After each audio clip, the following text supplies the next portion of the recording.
Hello everyone, blouse పర్ఫెక్ట్గా fit అవ్వాలి అంటే ఫ్రంట్లో మెయిన్ డాట్ ఫిట్టింగ్ అయితే పర్ఫెక్ట్గా రావాల్సిందే. అలాంటప్పుడు అన్ని సైజుల వారికి ఒకే రకమైన కొలత అనేది తీసుకుంటున్నారా?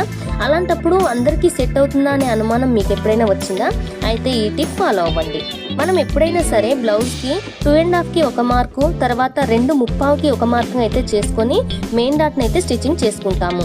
అలాంటప్పుడు కొంతమందికి అంటే కొంచెం ఈ కొలత తక్కువగా ఉన్న వారికి, లూజ్ తక్కువగా ఉన్న వారికి అయితే కరెక్ట్గా అనేది ఫిట్ అవ్వదు. అలాంటప్పుడు మనం ఏం చేయాలి అంటే చూడండి, ఇప్పుడు ఉక్సుల పట్టి వైపున ఒక పావించుకి అయితే ఒక మార్క్ అయితే చేసుకొని ఒక లైన్ డ్రా చేసుకోవాలి. ఎందుకంటే ఇది మనం ఉక్సు పట్టి, కాజా పట్టి స్టిచ్ చేసుకునేటప్పుడు ఖర్చు కోసం అనమాట.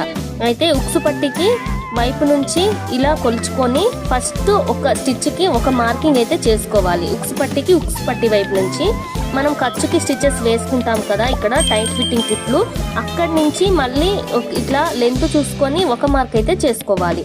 ఈ విధంగా అటువైపు నుంచి ఒక మార్కింగ్, ఇటువైపు నుంచి ఒక మార్కింగ్ చేసుకుంటే మధ్యలో అనేది ఒక లెంత్, ఇట్లా ఒక కొలత అనేది మనకి వస్తుంది. అలాంటప్పుడు ఇదే ప్రకారంగా మనం మెయిన్ డాట్ని అయితే స్టిచ్చింగ్ చేసామనుకోండి, ఎవరి బ్లౌజ్కి ఎట్లా పెడితే స్టిచ్ చేస్తే మెయిన్ డాట్ పర్ఫెక్ట్గా ఫిట్ అవుతుందో అలాంటి యాజ్టీజ్ కరెక్ట్ లెంత్ అనేది మనకైతే వస్తుందన్నమాట.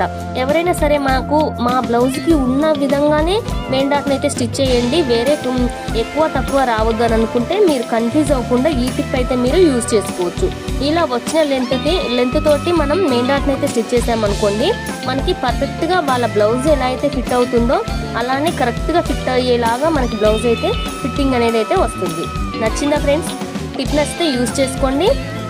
మన వీడియోకి ఒక లైక్ చేయండి, ఫ్రెండ్స్కి రిలేటివ్స్కి షేర్ చేయండి. Thank you so much.